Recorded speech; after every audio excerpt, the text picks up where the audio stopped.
কয়েকদিন ধরে এতটাই ঠান্ডা লেগে আছে যে কোনো ওষুধই কাজ দিচ্ছে না, সেজন্য আজকে একটা কাঁধ বানাবো ভাবছি, মানে বানাচ্ছি।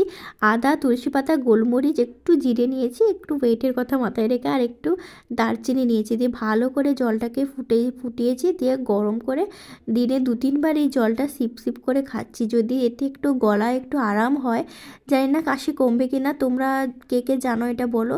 তবে এটা ইমিউনিটি বাড়ানোর জন্য কিন্তু খুব ভালো। আজকে সকালে টিউশন ছিল না, সেজন্য একটু নিজের মতো করে বসে এটা খেতে পেরেছি জলটা। নইলে সকালে তো আমার একদমই সময় হয় না। আজকে বৃহস্পতিবার ছিল, তাই মা বানিয়েছিল খিচুড়ি। আর শীতের দুপুরে কার কার খিচুড়ি খেতে ভালো লাগে জানিও। এইভাবে সেলফি মোড করে নিজেকে নিয়ে এইভাবে যে কতদিন পর ভিডিও বানালাম, আমার মানে খেয়ালই নেই। কত যুগ পর, মানে বছরের শেষটা তো খুবই বাজে কেটেছে। বছরের শুরুটা মোটামুটি ভালোই কাটছে। আশা করি সারা বছর যেন ভালোই কাটে, জানি না কি হবে। আর আমার টেবিলের অবস্থাটা ঠিক এরকমই, একটা ক্লে আর্ট করছিলাম।